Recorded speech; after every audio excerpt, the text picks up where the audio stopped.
Because of Winn Dixie, Chapter 12, by Kate DiCamillo, read by Stacy Kingery. Chapter 12. Me and Winn Dixie got to Gertrude's Pets so early for my first day of work that the close sign was still in the window. But when I pushed on the door, it swung open, and so I went inside. I was about to call out to Otis that we were there, but then I heard music. It was the prettiest music I had ever heard in my life. I looked around to see where it was coming from, and that's when I noticed that all the animals were out of their cages.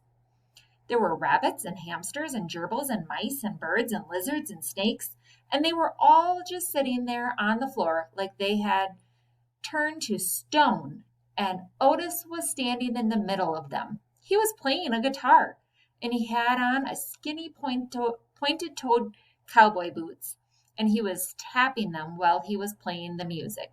His eyes were closed, and he was smiling. Winn Dixie got a dreamy kind of look on his face. He smiled real hard at Otis, and then he sneezed.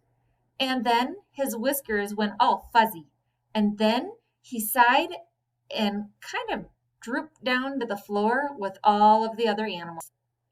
Just then Gertrude caught sight of Winn Dixie. "Dog!"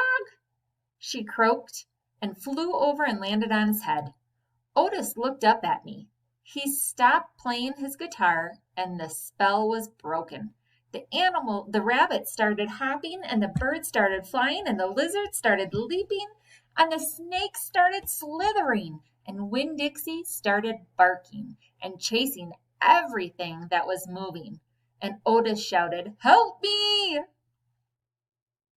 For what seemed like a long time, me and Otis ran around, trying to catch mice and gerbils and hamsters and snakes and lizards. We kept on bumping into each other and tripping over the animals, and Gertrude kept screaming, "Dog! Dog!" Every time I caught something, I put it back in the first cage I saw. I didn't care if it was the right cage or not. I just put it in and slammed the door. And the whole time I was chasing things, I was thinking that Otis must be some kind of a snake charmer. The way he could play his guitar and make all the animals turn to stone. And then I thought, this is silly. I shouted over Winn Dixie barking and Gertrude yelling. I said, "Play some more music, Otis." He looked at me for a minute. Then he started playing the guitar, and in just a few seconds, everything was quiet. Winn Dixie was laying on the floor, blinking his eyes and smiling to himself and sneezing every now and then. And then the mice and the gerbils and the rabbits and the lizards and the snakes that we hadn't caught yet got quiet and sat still. And I picked them up one by one and put them back in their cages. When I was all done, Otis stopped playing. He looked down at his boots.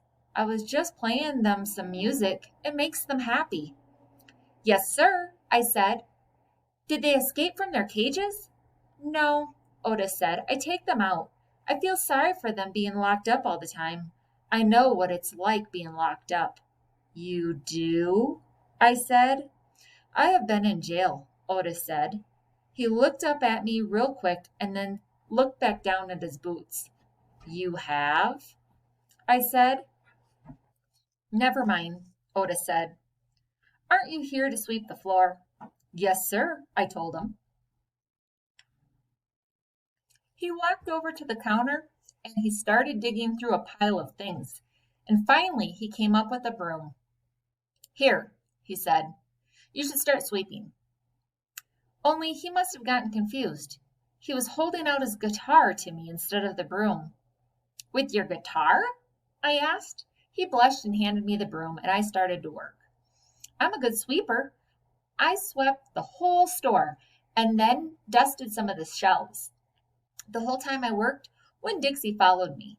He and Gertrude followed him, flying behind him and sitting on his head and his back and croaking real quiet to herself, "Dog, dog." And when I was done, Otis thanked me. I left Gertrude's Pets thinking about how the preacher probably wouldn't like it very much that I was working for a criminal. Sweetie Pie Thomas was waiting for me right out front. I see that, she said. She stood there and sucked on her knuckle and stared at me. Seen what? I said. I seen all those animals out of their cages and keeping real still. Is that man magic? She asked. Kind of, I told her. She hugged Winn Dixie around the neck, just like this grocery store dog, right? Right, I said. And I started walking, and Sweetie Pie took her knuckle out of her mouth and then put her hand in mine. Are you coming to my birthday party? She asked. I sure am, I told her. The theme is pink, she said. I know it, I told her. I gotta go, she said all of a sudden. I gotta go home and tell my mama about what I seen. I live right down there in that yellow house. That's my mama on the porch. You see her? She's waving at you. I waved at the woman on the porch, and she waved back. Then I saw Sweetie Pie run off to tell her mama about Otis being a magic man. It made me think about my mama and how I wanted to tell her the story about Otis charming all the animals. I was collecting stories for her. I would also tell her about Miss Franny and the bear and about meeting Gloria Dump and believing for just a minute that she was a witch.